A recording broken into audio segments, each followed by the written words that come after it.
Pour continuer sur ce qu'on a commencé la dernière fois, probablement qu'on va garder la formule comme ça où je vais aller en solo pour le public, pour développer sur la psychologie évolutionnaire.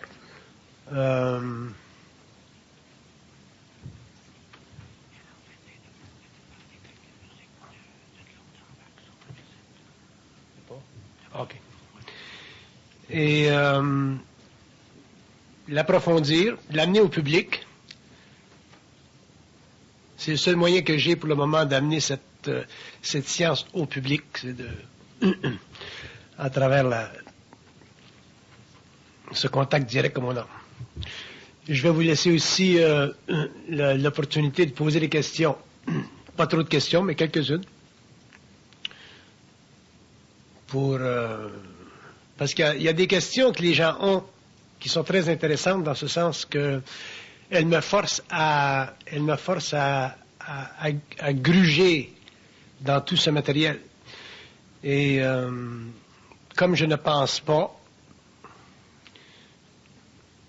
ça force le contact télépathique à s'ouvrir puis à nous amener à des constats très, très intéressants. En ce qui concerne la psychologie évolutionnaire, ce soir, je voudrais parler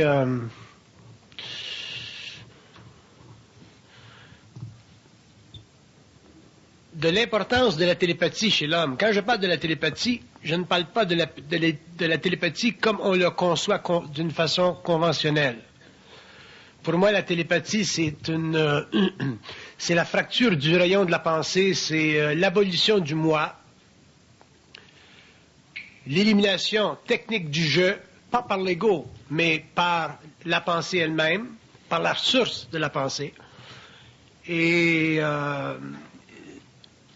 c'est l'émission vers l'homme d'une constante universelle, donc d'une science, qui est infuse, qui ne se pense pas, qui est communiquée, et qui ne fait pas partie du royaume de la pensée subjective ou de la pensée réfléchie de l'humanité, de l'involution. Et ce développement dans la conscience humaine qui va s'étendre sur des générations et des siècles, il est important qu'on le comprenne au moins pour le moment d'une façon philosophique, parce que pour le comprendre sur le plan psychique, sur le plan personnel, il faut en faire expérience, et ça fait partie de l'évolution de l'homme. Ça fait partie de la mutation psychique de son moi.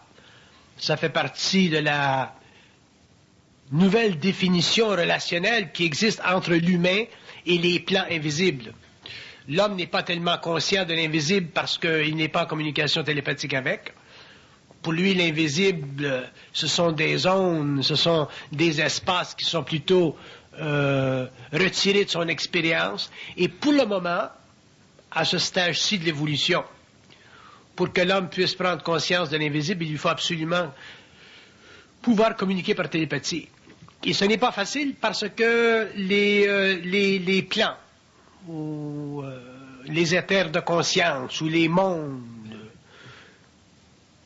invisibles qui sont habités par des intelligences qui peuvent communiquer avec l'homme, ne sont pas des mondes nécessairement faciles à pénétrer à partir du plan matériel vers eux ou à partir d'eux vers le plan matériel. Parce que dans le fond, c'est un problème de communication. Et le mental humain n'est pas suffisamment dissocié psychiquement de la mémoire de la race. L'homme est trop conventionnel dans sa pensée. Et comme il est conventionnel, il a tendance à penser en fonction de sa mémoire. Il n'est pas capable de se dissocier psychiquement des formes de pensée qui constituent substantiellement le programme de son mental, ou le profil de son mental. Donc, il ne peut pas plonger dans le vide psychique de sa conscience universelle. Pendant l'évolution, l'homme a fait des efforts dans cette direction-là, dans ce sens qu'il a cherché à s'oublier pour se retrouver dans une autre catégorie de conscience que nous avons interprétée comme une forme de mysticisme, Mais le mysticisme, ce n'est pas suffisant pour l'homme, parce que le mysticisme, ça fait encore partie du conditionnement astral de sa conscience planétaire, et ultimement, l'homme découvrira que le mysticisme est directement relié aux alliances psychiques astrales qui sont convoquées, forgées par des entités qui ne font pas partie de l'intelligence, mais qui font partie plutôt de l'expérience de l'homme mortel mais désincarné. Donc le mysticisme pour un être conscient, c'est sans valeur. Si un homme n'est pas capable de comprendre de communiquer, d'être en communication d'égal à égal avec un plan de conscience, et qu'il est assujetti à un plan de conscience qui le fait vibrer et qui le plonge dans un état mystique, l'homme n'est nulle part. Il est simplement victime d'un autre état de conscience, d'une autre relation avec des plans sur lesquels il n'a aucun contrôle, dont il ne connaît aucunement les lois et dont il n'est pas capable non plus de renverser à volonté les abus. Mais si l'homme n'est pas capable de renverser les abus que les plans exercent contre lui parce qu'il n'est pas conscient des lois obscures des mondes parallèles, mais à ce moment-là, il demeure un être affaibli, il demeure un être sans puissance, il demeure un être qui réfléchit, il demeure un être qui reçoit de l'information venue d'ailleurs, mais qui n'est pas capable, de par sa propre lumière, d'en extraire les éléments mensongers pour en faire renaître la puissance créative, parce qu'il n'est pas suffisamment dans sa lumière. Il y a des mots que nous utilisons au cours de notre évolution, que nous avons utilisés pendant l'évolution des races et des civilisations, autant judéo-chrétiennes qu'orientales. Des mots dont nous n'avons aucune notion. Nous parlons de la lumière. Qu'est-ce que c'est la lumière? C'est très bien, ça, de dire, je suis dans ma lumière. Mais qu'est-ce que ça veut dire, de la lumière? On ne peut pas utiliser des mots simplement pour se créer des conventions, ou pour se créer des états d'âme, ou pour se créer des perceptions qui cachent la réalité fondamentale des plans. L'homme doit connaître les plans un peu comme il connaît le plan matériel. Donc, si la lumière n'aiguise pas son sens scientifique, la lumière aiguise son sens spirituel, et il demeure à ce moment-là un être assujetti aux plans. Pour que l'homme puisse comprendre les plans, il faut que sa lumière, donc son intelligence, donc sa puissance créative, soit capable de démasquer le mensonge qui fait partie de l'inversion de la réalité. Et la réalité, elle est invertie parce que l'homme n'est pas capable sur le plan psychologique, dans la mesure où il est dans un corps matériel qui est très très axé sur le mouvement animal de ses émotions. L'homme n'est pas capable de subir intégralement, objectivement, le choc de la rencontre avec des esprits supérieurs. L'homme n'est pas capable parce qu'il n'a pas la substance psychologique ni la puissance psychique pour répondre sur un pied d'égalité à des intelligences qui font partie des mondes parallèles, donc qui ont substantiellement une avance sur lui, autant sur la compréhension des lois du temps, des lois temporelles, que sur le mouvement spatial de leur forme. Donc l'homme a besoin, sur le plan psychique et sur le plan psychologique, d'avoir beaucoup d'identité pour venir en opposition créative avec des intelligences venues d'ailleurs, que ces intelligences soient d'un niveau, que ce soit des intelligences d'un autre niveau, c'est sans importance, parce que de l'intelligence, c'est de l'intelligence, qu'elle soit emmagasinée dans une forme matérielle, semi-matérielle, astrale, éthérique, morontielle. C'est sans importance. Ce qui est important, c'est que l'homme soit suffisamment dans sa lumière, dans son intelligence, pour pouvoir venir en contact télépathique, vibratoire ou expérientiel avec des intelligences qui sont capables de passer de leur espace-temps vers le nôtre. À ce moment-là, l'homme peut commencer à se dérober de son inconscience, commencer à se construire un corps morontiel, se libérer de l'enveloppe astrale, et lorsqu'il sort de son corps matériel à la fin de sa vie, passer à la conscience morontielle, donc à la conscience systémique, pour continuer son évolution mais d'une façon stratégique et non pas d'une façon passive comme les hommes l'ont fait pendant l'évolution en mourant simplement. Donc, qu'est-ce que c'est la psychologie évolutionnaire? C'est certainement un très très grand chemin, un très grand développement, une très grande évolution, un très grand rapport télépathique entre l'homme et les plans subtils qui durera probablement des siècles. Je ne suis pas le dernier, ni le premier à instruire l'humanité sur la psychologie évolutionnaire. Je fais partie simplement, probablement, d'une pièce témoin. Parmi d'autres pièces témoins, qui au cours de l'évolution amèneront énormément d'informations sur la Terre, parce que les hommes seront capables finalement d'être en communication télépathique avec l'invisible.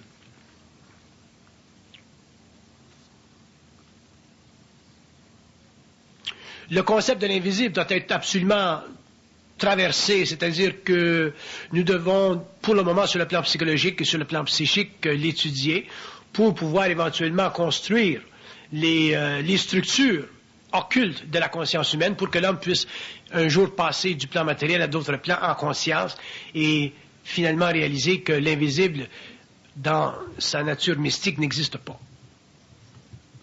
La science matérielle nous aide aujourd'hui à comprendre ceci, un peu plus qu'auparavant. Mais sur le plan de l'expérience humaine, nous sommes très loin de comprendre que l'invisible n'existe pas. Mais pour le moment, l'homme ne peut s'approcher de l'invisible que par le biais de la télépathie en ce qui concerne l'étude des mondes parallèles. Si l'homme s'approche de l'invisible à travers le voyage astral, à ce moment-là, il ne peut pas comprendre l'invisible parce qu'il n'a pas le moyen ou l'outil mental pour déchiffrer son mouvement dans l'astral, ni en comprendre ou en décomposer le symbolisme qui fait partie aussi de sa programmation et de la mémoire de sa race. Le mensonge est fondamental dans l'univers local. Si le mensonge n'était pas fondamental dans l'univers local, et quand je parle de l'univers local, je parle de l'univers systémique, je parle de l'univers où évoluent des millions de civilisations dans d'autres registres que le nôtre. Des mondes qui sont totalement indépendants de nous, mais des mondes aussi qui ont leur évolution, qui ont vécu leur évolution, qui sont encore en voie d'évolution, mais une évolution qui est différente de la nôtre.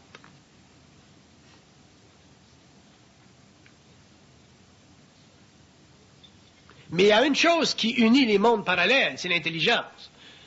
Les mondes parallèles ne sont pas unis par la forme, mais les mondes parallèles sont unis par l'intelligence. Et dans les mondes parallèles, dans ces systèmes de vie universels, il y a différents niveaux d'intelligence. Vous avez à l'extrême gauche, si vous voulez, l'intelligence que nous appelons sur la Terre le mal, parce que le mal est une forme d'intelligence. Et vous avez sur l'autre plan, à l'extrême droite, ce qu'on appelle le bien, qui est une autre forme d'intelligence. Mais ces deux formes d'intelligence sont régies par des lois fondamentales. Et la loi fondamentale qui régit les deux systèmes d'intelligence, qu'on appelle le bien ou le mal, sont les lois de ce que j'appelle le mensonge cosmique. Le mensonge cosmique n'est pas en soi une déviation de la réalité, il fait partie de la réalité. Alors que le mal, ou ce que nous appelons le bien, ou les aspects subjectifs de ces deux formes d'énergie,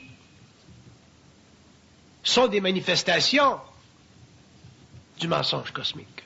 Donc le mensonge cosmique, c'est quoi? Le mensonge cosmique, c'est simplement l'inhabilité pour un être en évolution de conscience, pour une unité de conscience, l'inhabilité, l'incapacité de détruire la polarité qui existe entre le bien et le mal, de détruire la polarité qui existe entre le vrai et le faux. Si l'homme était capable de voir ou de détruire ou de neutraliser la polarité entre le vrai et le faux, le bien ou le mal, l'homme aurait conquis le mensonge cosmique et à ce moment-là, il serait dans un mouvement de conscience télépathique avec les circuits universels. Il serait dans son intelligence, il serait dans sa lumière, il serait lui-même lumière, donc il serait techniquement un être pouvant discuter intelligemment avec n'importe qui, sur n'importe quel plan, dans n'importe quel espace-temps, utilisant n'importe quel véhicule, que ce soit physique, éthérique, astral ou mental. Bon, mais ça fait partie de l'évolution. La raison pour laquelle j'ai donné le terme de psychologie évolutionnaire à ce mouvement de l'homme vers le 21e, 22e, 23e siècle, et ainsi de suite, c'est pour faire comprendre qu'au cours de l'évolution, la psychologie sera un processus de développement. Ce ne sera pas une dictature dogmatique comme ce le fut au 20e siècle, ou comme ce le fut au niveau des religions pendant l'évolution. Au cours du 21e siècle, à partir du moment où l'homme entrera dans l'âge du Verseau et que l'homme commencera à protéger sa conscience personnelle, c'est-à-dire à partir du moment où il commencera à être libre, la psychologie qu'il développera face à la vie, autant matérielle que morocielle, qu'astrale, qu'éthérique, cette psychologie sera totalement le résultat d'un devenir, d'un développement, d'un processus. Et ce processus sera fondé sur sa capacité mentale d'intervenir adroitement dans la neutralisation de la polarité du vrai ou du faux, ou du bien ou du mal. Une personne, par exemple, qui ne comprendrait pas ça, bon, on pourrait lui donner un exemple. On pourrait dire qu'il existe dans notre expérience sociale des gens qui sont spirituels mais sans intelligence. Ce que j'appellerais en anglais, j'aime beaucoup l'expression anglaise, unenlightened spirituality. Une spiritualité sans lumière. Bon, je vous donne un exemple d'une spiritualité sans lumière. Je vous donne un exemple qui est un peu à l'extrême. Vous avez un type qui reçoit une pensée, qui se fait dire par une entité d'aller au Vatican et de détruire les statues. Parce que ce sont des nus. Et on lui dit que c'est le Christ qui lui parle. Il y a combien d'individus dans le monde qui ont entendu des voix? Et en général, quand ces voix-là parlent, c'est soit le Christ ou la Vierge, parce que ce sont les deux grands personnages de notre histoire judéo-chrétienne. On s'identifie facilement au Christ, on s'identifie facilement à la Vierge, et ce sont toujours ces deux personnages qui viennent à l'attention du récepteur. Et on lui donne un commandement et il s'en va dans le monde gâcher sa vie et aussi la vie des autres. Pourquoi? Parce que il a une spiritualité sans lumière.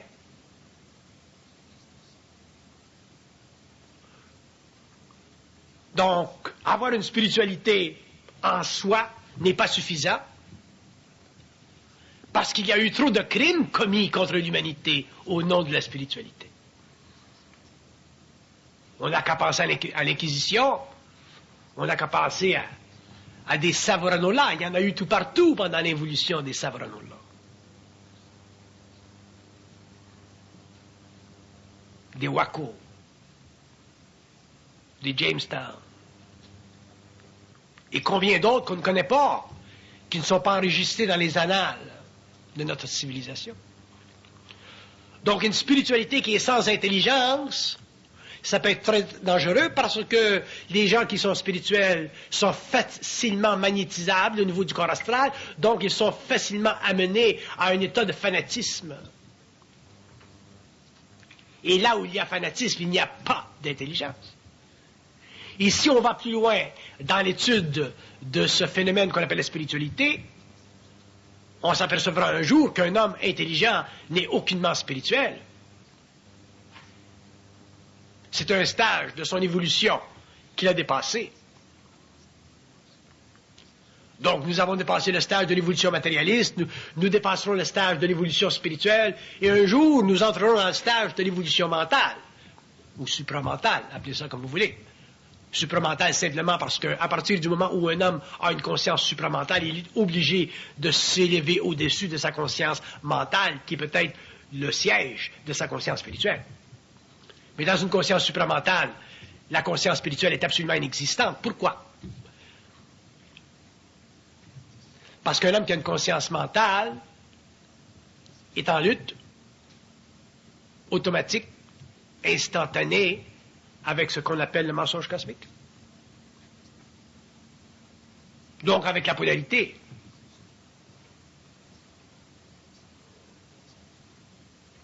Ne pas être en lutte avec la polarité, ne pas comprendre les mouvements de la polarité,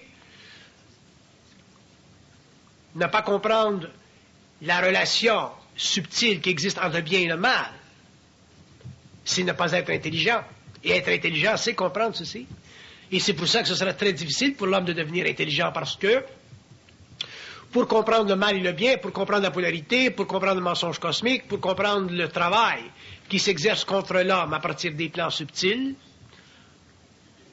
qui manipule constamment les structures psychiques de sa conscience, donc de son moi planétaire, il faut ultimement que l'homme dépasse un peu le stage égocentrique de son moi planétaire, donc son je, donc l'appellation psychologique à sa personnalité, pour finalement entrer dans un dialogue objectif, difficile au début, mais avec le temps de plus en plus facile, avec un niveau de conscience, ou d'intelligence, ou de lumière, qui fait partie de son actualisation en tant qu'être, mais sur un plan invisible, mais raccordé à sa matérialité. Bon, à ce moment-là, l'homme commence à entrer ou à comprendre ce que veut dire être intelligent, dans le sens systémique du terme, et non pas dans le sens planétaire du terme.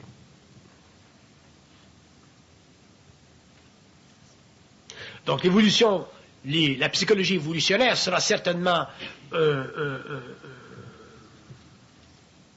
un développement à long terme, et les hommes découvriront au fur et à mesure où eux-mêmes laboureront la terre de cette science très vaste, ce qui existe derrière la forme. Donc aujourd'hui, nous pouvons en parler à un certain niveau, demain nous en parlerons à un autre niveau. Je me suis toujours empêché en public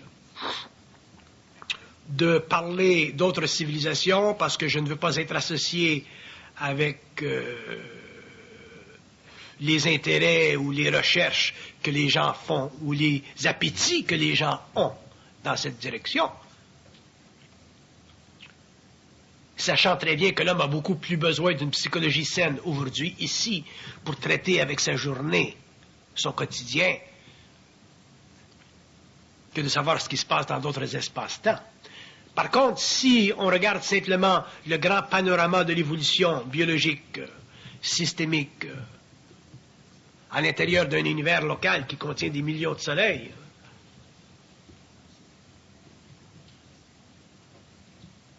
par rapport à des vies ou des vagues de vie ou des niveaux de conscience tellement différents de nous, tellement éloignés de nous, autant sur l'échelle chronologique que sur le plan spatial, qu'il est évident qu'il peut y avoir des différences absolument énormes entre un être humain et un autre être venu d'ailleurs, de la même façon qu'il peut y avoir des différences énormes entre un être qui est né en Chine et un être qui est né en Afrique du Sud.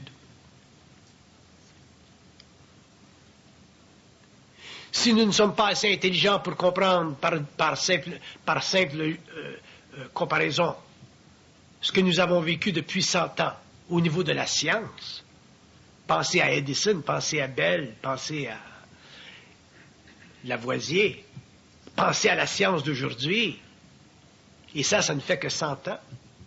Et nous n'avons même pas commencé à travailler, à étudier le psychisme, l'esprit, parce que nous sommes encore dans notre moi, nous ne sommes pas télépathiques.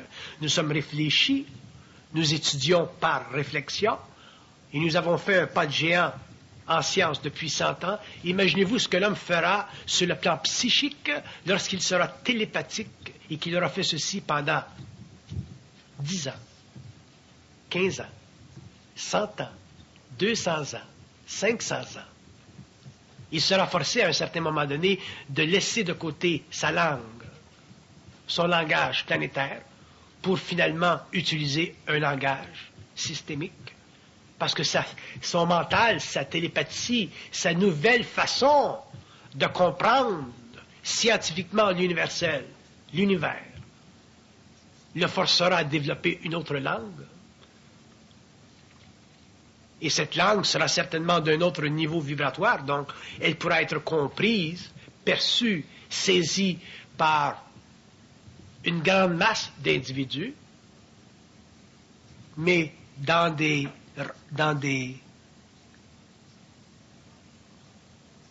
zones de vibration plus élevées que ce que nous avons aujourd'hui. On commence un peu, il y a des gens qui vivent un peu de ce phénomène de télépathie, mais ce n'est pas encore sous le contrôle de l'homme, ça ne fait pas encore partie de la maîtrise de sa conscience, ça ne fait pas partie de la puissance de sa conscience, mais c'est en voie d'évolution rapide. Et si vous prenez cette capacité de communiquer avec d'autres mondes, d'autres plans, même si l'homme ne les voit pas, et vous commencez à intégrer ces notions dans votre matérialité actuelle, il est évident que votre conscience va changer, donc vous accéderez lentement à une psychologie évolutionnaire. Mais vous ne pourrez pas bénéficier d'une psychologie évolutionnaire en voulant vous rattacher à une psychologie purement matérialiste, évolutive, qui est celle de nos pères, qui est celle de nos races, qui est celle de nos nations. Parce qu'il n'y a plus de relation entre un homme qui pense et un homme qui ne pense pas. C'est un autre âge. C'est un autre phénomène humain. C'est une autre dimension de sa lumière. C'est le premier mouvement de sa lumière vers l'ego. C'est le premier pas vers son infinité. C'est le premier pas vers son immortalité. C'est le premier pas vers l'élimination de la mort astrale et le premier mouvement vers la mort moroncière, qui est simplement l'éclatement de l'âme et la réorganisation de cette mémoire fantastique à un autre taux vibratoire. La conscience moroncielle, l'homme qui aura une conscience moroncielle, verra son âme totalement éclatée, transmutée et réorganisée psychiquement pour pouvoir, sur un autre plan, s'adapter facilement à des dimensions qui ne font pas partie de l'involution.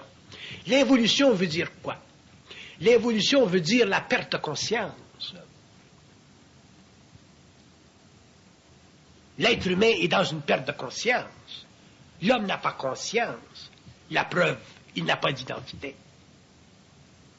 Si l'homme n'a pas conscience et si l'homme n'a pas d'identité, comment voulez-vous qu'il puisse ne pas mourir en conscience une fois qu'il sort de son corps matériel?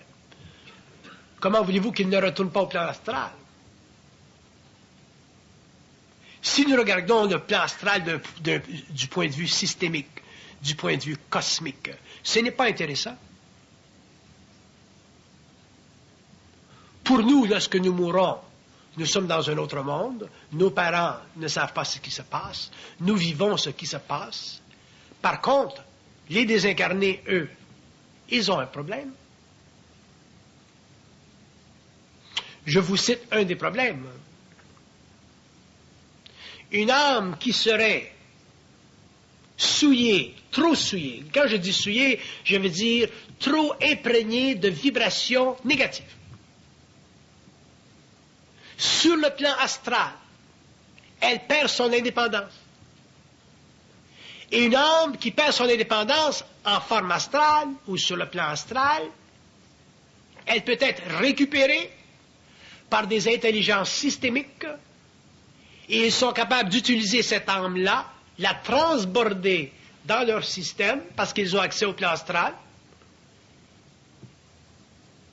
et intégrer cette âme-là dans des corps chimiques pour le développement chez eux de populations